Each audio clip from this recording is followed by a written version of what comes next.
Il est 20h à Conakry. Bonsoir, merci de nous choisir pour vous informer. Bienvenue dans ce journal. Pour commencer, fini ce lundi des travaux du dialogue politique interguinéen au Palais du Peuple. Des consensus sont autour des multiples questions, notamment l'indemnisation des victimes des manifestations de pillage en 2013 ont été trouvées par les acteurs concernés par ce processus. Omar Sor nous fait le compte-rendu. Après près de 2 semaines de pourparlers entre les acteurs de la mouvance présidentielle, de l'opposition, de la société civile et des représentants diplomatiques, les partis concernés par ce cadre de dialogue sont enfin parvenus à un accord. Comme dans les précédents compromis, le dernier point de cette journée du lundi était axé sur la procédure d'indemnisation des victimes de manifestations et de pillages. Un dédommagement que le porte-parole de l'opposition souhaiterait voir effectif au plus tard le 30 juin 2017. Un premier fonds serait consacré à l'indemnisation des ayants droit des personnes décédées ainsi que des personnes handicapées. Un deuxième fonds serait destiné à indemniser les victimes de pillage de leurs biens à l'occasion donc des manifestations politiques que nous avons enregistrées avant l'élection présidentielle, les élections législatives de 2013. Nous avons prévu que des structures seraient mises en place pour gérer ces fonds.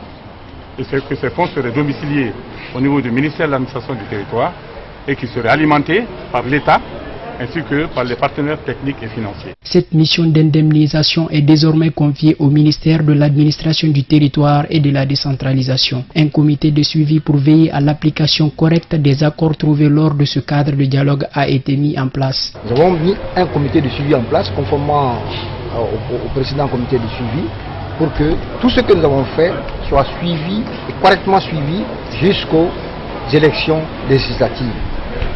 Ensuite, au niveau de ce même dialogue, nous sommes penchés sur, pas seulement sur l'indemnisation, mais aussi sur les manifestations non autorisées. Le président de ce cadre de dialogue félicite les parties prenantes qui ont fait selon lui des concessions pour aboutir à une issue favorable. Pour Bourema Condé, les regards restent désormais fixés sur sa mise en exécution pratique. Notre dialogue, théoriquement, est terminé. Pratiquement, il finira quand tous les points de l'accord auront été exécutés. C'est l'engagement que nous nous sommes pris dans la salle et c'est cet engagement que nous allons faire valoir. Il me revient aujourd'hui de féliciter l'opposition, de féliciter la mouvance, de féliciter nos partenaires. Les acteurs de la société civile guinéenne ont émis des réserves autour de certains consensus, notamment sur la question de la CENI qui se doit d'être technique, mais aussi sur le maintien de la candidature indépendante lors des élections locales, et cela au niveau des quartiers et des districts. Le récent accord politique sur la désignation des présidents de quartiers et districts au prorata des résultats des élections communales et communautaires constituerait une grave violation des textes de loi de la République. C'est l'analyse du président de l'Observatoire citoyen pour la défense des droits de la République, décryptage Alphaba.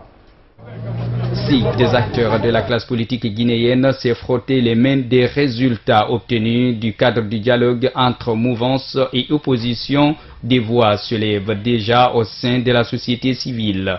Ces acteurs dénoncent ce compromis relatif aux élections de proximité. À ce niveau, le consensus a retenu la désignation des présidents des districts et chefs de quartier au prorata des résultats des élections communales et communautaires. De l'avis de l'Observatoire citoyen des droits de la République, cela constitue un arrangement politique qui constitue une grave violation des textes des lois. Un accord qui viole systématiquement nos lois, mais au-delà de la violation de nos lois, c'est que c'est un accord qui est un pur arrangement entre les acteurs politiques pour qu'ils aient la mainmise sur toutes les sphères de prise de décision dans notre pays.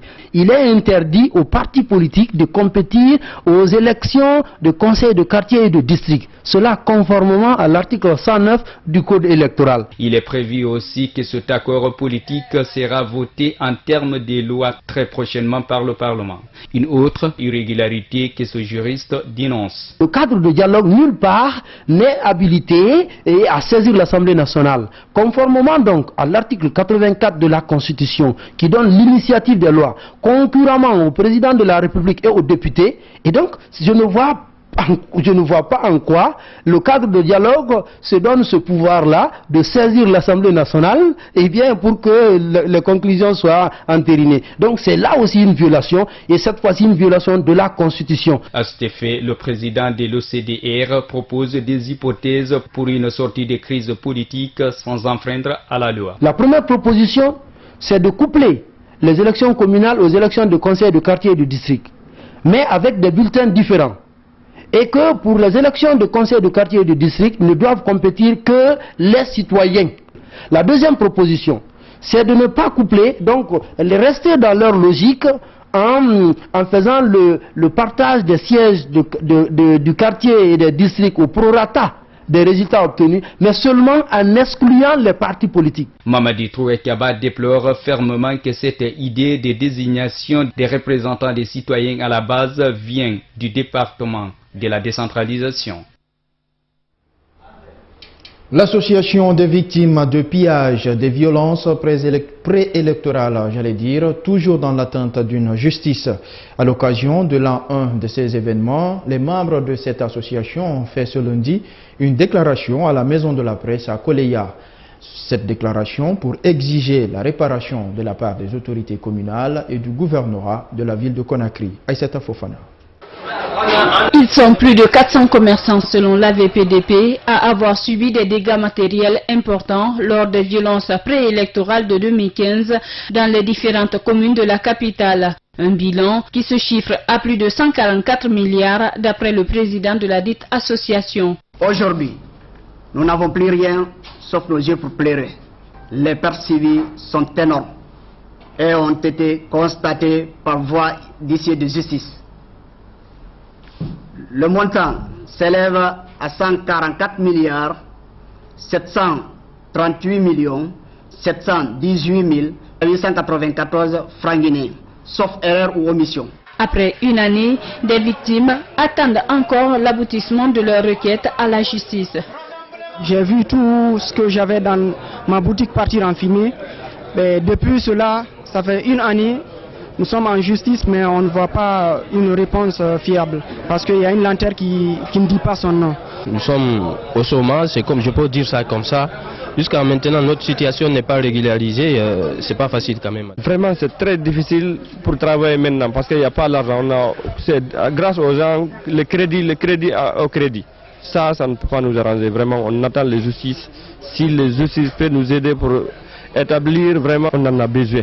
C'est pourquoi le président de l'association des victimes de pillage et de destruction au cours des événements préélectoraux de 2015 tient pour responsable les maires et le gouverneur de la ville de Conakry, conformément aux articles 23 de la Constitution guinéenne.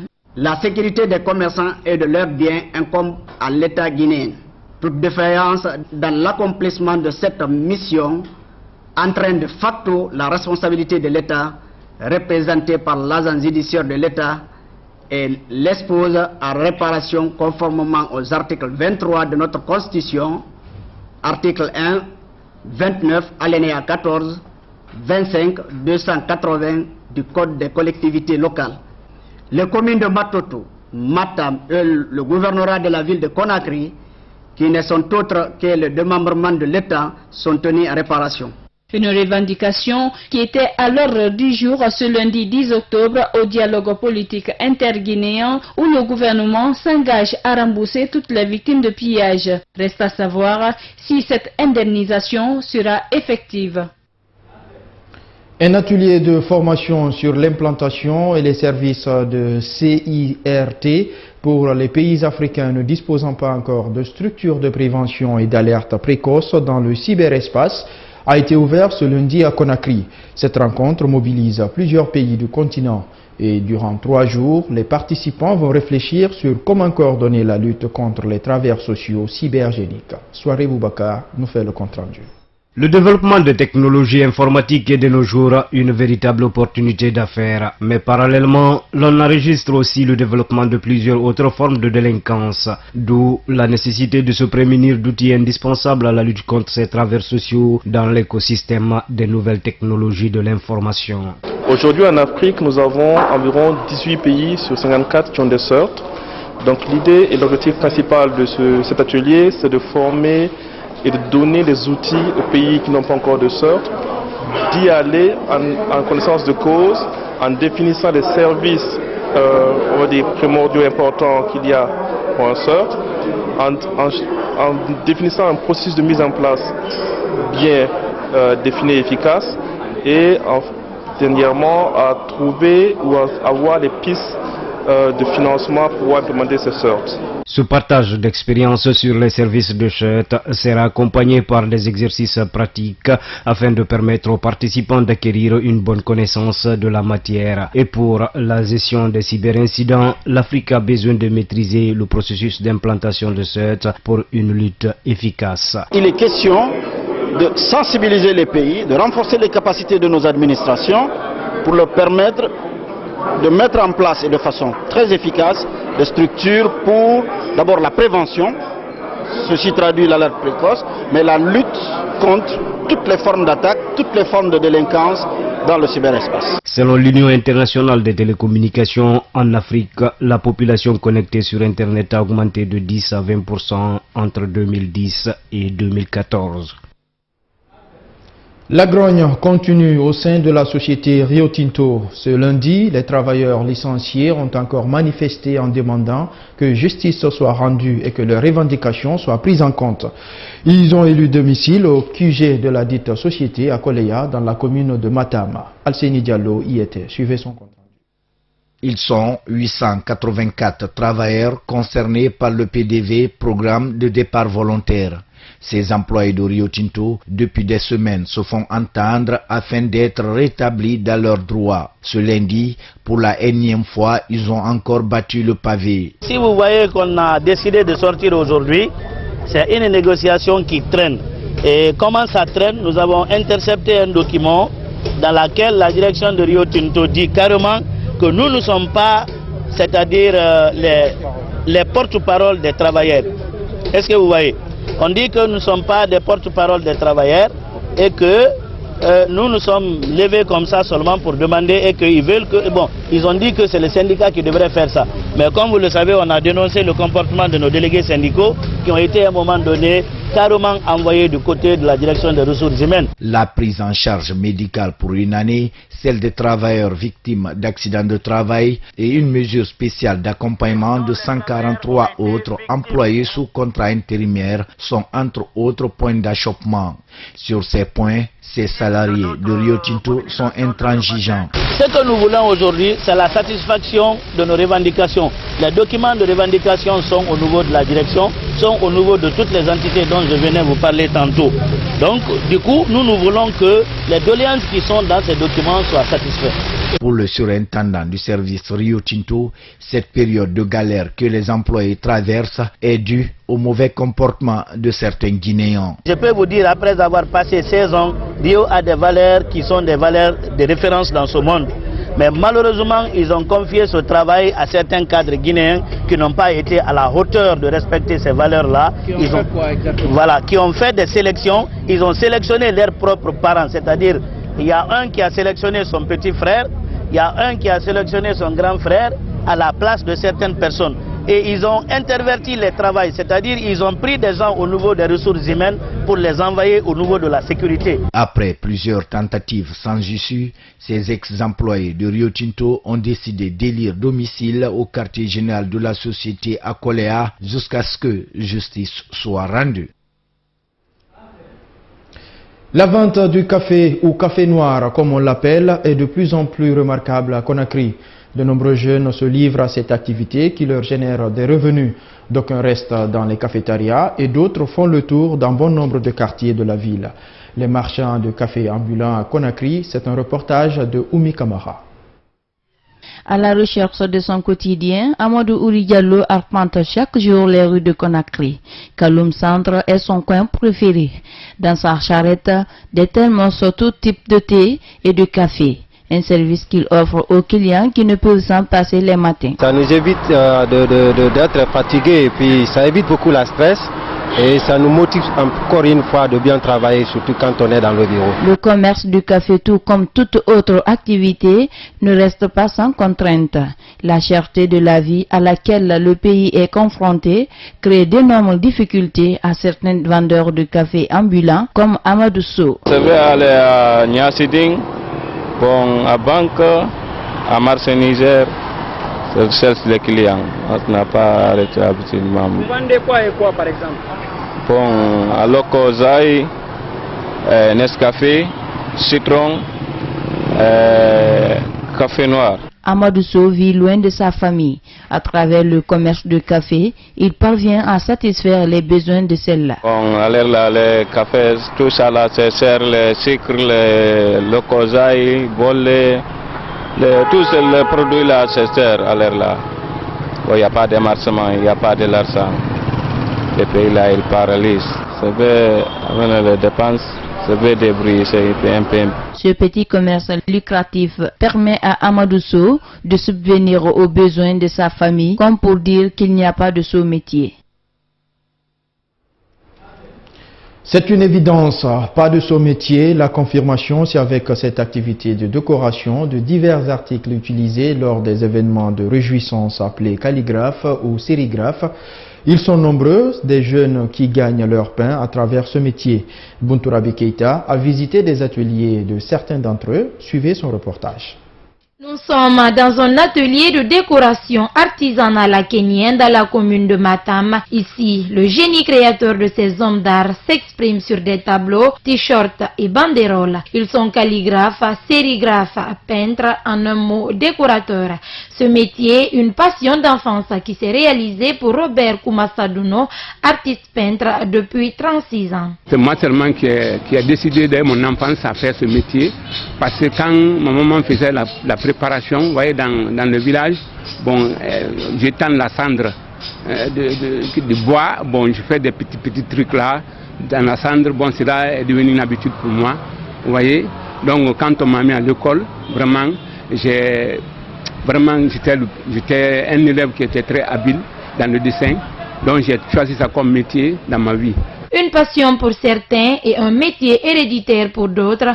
Mohamed Koumbassa, issu d'un père dont les dessins étaient impeccables selon lui, nous confie que la décoration, c'est toute sa vie. Le père, il exerçait quand il a besoin, mais il dessinait très bien. Mais c'est à partir de ça, nous aussi, c'était pas ma passion. Mais vu les difficultés, les petites conditions de vie, il fallait aller vers la décoration. C'est ce qui a été aujourd'hui mon secours. Comme dans tous les métiers du monde, les bénéfices pour la plupart abondent, mais les difficultés, on en rencontre assez. Déçu, Morley Camara pointe un doigt accusateur sur l'État qui, selon lui, ne joue pas pleinement son rôle pour l'épanouissement de ce métier. On est dessus, sincèrement, il faut le dire. On est vraiment dessus. Parce que ce travail, le présidentiel passé là, ils n'ont pas donné du travail aux gens. Les gens ont abandonné ce métier, mais c'est méchant. Il faut qu'il y ait une concurrence. Il faut qu'on sache qui fait quoi. N'est-ce pas? Mais vous exigez. Ceux-là, avant qu'ils nous donnent du travail, mais on fait dedans l'échantillon. Si l'échantillon passe, on nous donne. Si ça passe pas, on va ailleurs. Mais ce n'est pas que ce que les Chinois font là, que nous on ne peut pas le faire. Avec un peu d'encadrement et de moyens techniques et financiers, ils sont nombreux des jeunes Guinéens à l'image de ces décorateurs qui peuvent prendre leur destin en main.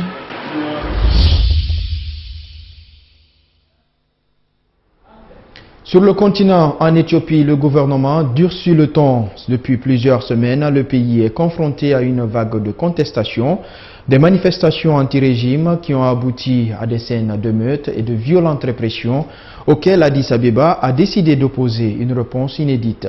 L'état d'urgence a été décrété sur l'ensemble du territoire, du jamais vu en un quart de siècle. Suivez. C'est une mesure sans précédent. En 25 ans, jamais l'Éthiopie n'avait déclaré l'état d'urgence sur l'ensemble de son territoire. La mesure doit durer 6 mois. Nous sommes dans une situation où la paix et la stabilité de notre pays, mais aussi la sécurité de notre population est compromise. Les responsables sont des éléments belliqueux qui, en collaboration avec les ennemis extérieurs de l'Éthiopie, travaillent ensemble pour déstabiliser le pays. Dans la ligne de mire du gouvernement, les communautés Oromo et Amhara, deux groupes ethniques qui composent 60% de la population éthiopienne et contestent un pouvoir détenu par une petite élite, celle des Tigréens. Depuis plusieurs mois, les Oromo réclament une ouverture politique et contestent la privatisation des terres agricoles au profit d'entreprises étrangères. Mais les protestations ont pris un nouveau tournant dimanche dernier, quand 55 personnes ont été tuées lors d'un mouvement de foule provoqué par un tir de sommation de la police lors d'un festival religieux et musical de la communauté Oromo. Une bavure qui a mis le feu aux poudres. Des complexes touristiques, des fermes et des usines appartenant à des étrangers ont été incendiés. Pour l'opposition, l'état d'urgence n'a d'autre but que de consolider le pouvoir policier du gouvernement et d'empêcher toute manifestation. Cette annonce nous a choqués et attristés. Nous avions espéré que le gouvernement y réfléchisse à deux fois et ouvre l'espace de la discussion. Les leaders religieux, les responsables académiques et les citoyens demandent au gouvernement de faire preuve de retenue et d'ouvrir un dialogue national. Mais il répond comme à son habitude, et son habitude, c'est d'utiliser toujours plus de force et de répression. Les détails de l'état d'urgence restent flous. Le réseau Internet mobile et les réseaux sociaux sont coupés depuis 5 jours. Les protestataires, eux, ont déjà montré qu'ils ne reculeraient pas devant ces intimidations. Plusieurs routes menant à Addis Abeba sont actuellement bloquées.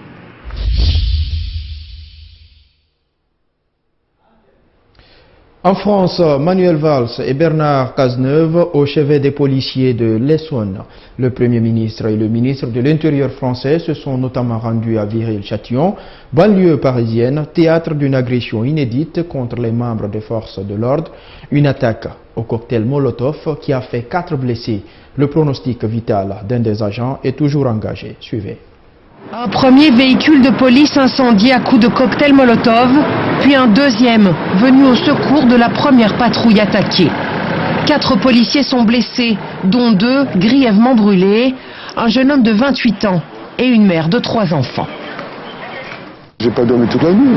Hier, quand j'étais en train de parler avec les 2 blessés, croyez-moi que j'ai pleuré. Surtout la policière, c'est une femme, hein. Il m'a dit mes enfants, croyez-moi qu'elle n'a même pas senti la douleur, tout de suite elle a pensé à ses enfants. Une quinzaine de personnes auraient lancé cette attaque samedi après-midi. Ils ont bloqué un des policiers qui tentait d'échapper au brasier. La police recherche activement les auteurs des faits.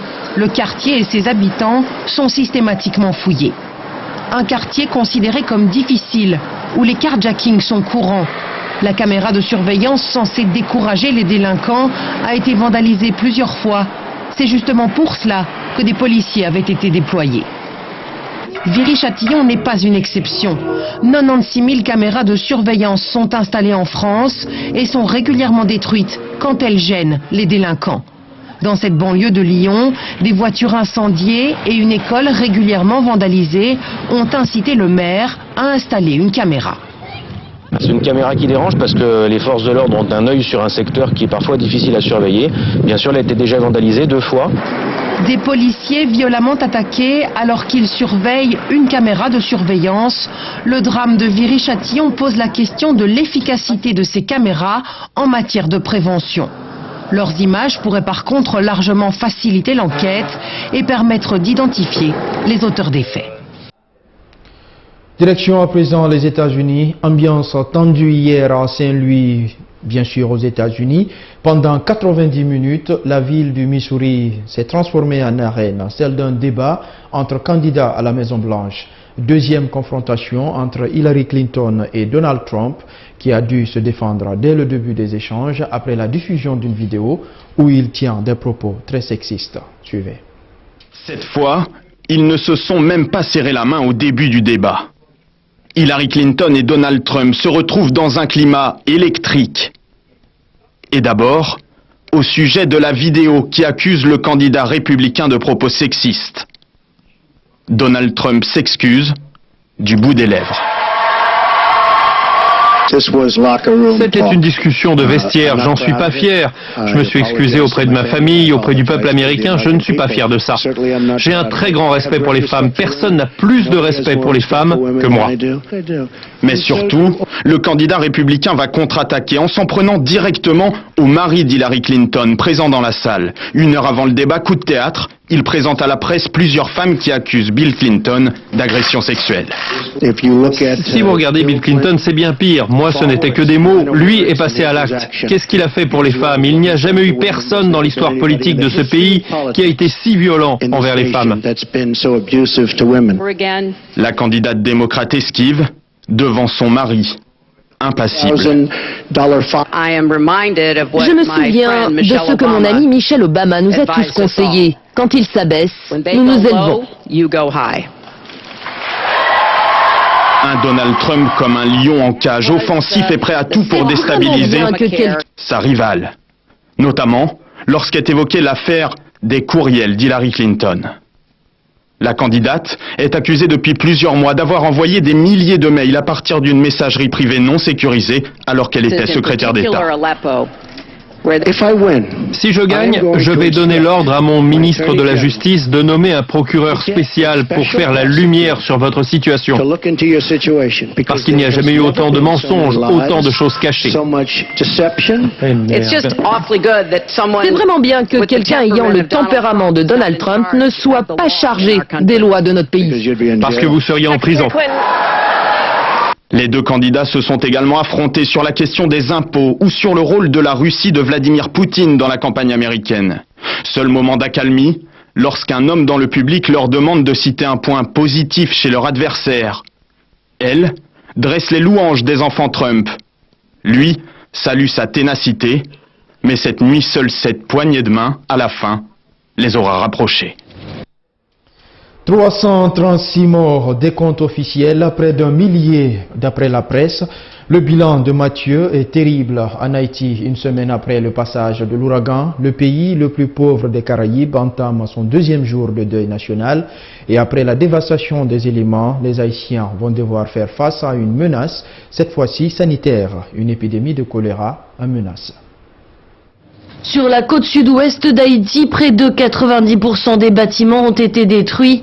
Et pour les rescapés qui tentent tant bien que mal de trouver eau et nourriture, une autre menace plane, celle du choléra, une maladie à la période d'incubation très rapide qui se répand par l'eau contaminée. J'ai 5 personnes à ma charge et je n'ai pas 1 centime pour acheter un médicament. Ils ont de la fièvre, mais je n'ai pas l'argent pour aller à l'hôpital pour acheter du sérum. Le choléra cause des diarrhées aiguës qui, sans hydratation nécessaire, peut tuer en quelques heures. À l'hôpital de Port-Piment, au cœur de la zone ravagée par l'ouragan Mathieu, les 2 docteurs et 7 infirmières, déjà débordés par la catastrophe, s'inquiètent. À court de médicaments, de nourriture et même d'eau, ils comptent déjà 60 cas de choléra et 4 morts. Nous avons besoin de sérums oraux contre les diarrhées et de tablettes de purification d'eau pour pouvoir sauver ces gens. Ils sont désespérés. Nous n'avons plus d'eau. Il faut trouver de l'eau si nous voulons empêcher le nombre de cas d'augmenter. Bien conscients du danger qui menace, les secours concentrent leurs efforts pour tenter de remettre sur pied les centres médicaux du sud de l'île, d'y acheminer l'eau potable et d'organiser l'enterrement en fosse commune des morts pour limiter le risque d'épidémie.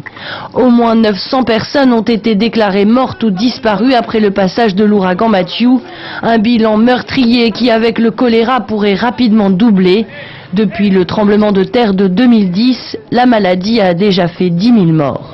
Du sport pour terminer cette édition, le Sili de Guinée rate sa première sortie au compte des éliminatoires pour la Coupe du Monde 2018. Le 11 national s'est incliné dimanche soir face aux Aigles du Carthage, score final 2-0. Cette défaite fait réagir dans les rues de Conakry. Quelques-unes dans ce reportage de Saalou Yomboulon. Après sa défaite face au Swaziland en juin dernier, les cartons ainsi de la course vers la CAN 2017, le Sili de Guinée entame les éliminatoires pour la Coupe du Monde 2018 avec une autre défaite. La Guinée, en déplacement hier dimanche à Tunis, s'est inclinée face aux Aigles du Carthage lors de la première journée de ces éliminatoires. La Tunisie s'était imposée sur un score de 2-0, laissant les supporters d'Issili à Conakry dans une déception totale. La rencontre entre les deux équipes, pour moi, je dirais, l'équipe n'a pas en place, donc on attend maintenant le retour d'ici. On va voir comment les joueurs vont évoluer, comme c'est la première rencontre d'abord. Mais hier, j'ai suivi le match là, mais le match là, ça m'a pas plu du tout. Internet aussi n'a qu'à avoir le temps pour faire le changement. Parce que le changement hier, il a tout retardé. Il n'a qu'à chercher des joueurs, parce qu'on n'a pas de joueurs du tout. Une défaite loin d'être surprenante pour nombreux fans du Sili. Les chances de se qualifier, même s'il y en a, elles restent minimes à leurs yeux. Moi-même, je reconnais, on n'a pas une grande équipe à l'heure là. Nos joueurs ne jouent pas dans les grands clubs. Donc, on n'a pas de centre. Vraiment, football, c'est pas au hasard. Donc, moi-même, je reconnais, les Tunisiens allaient gagner le match là.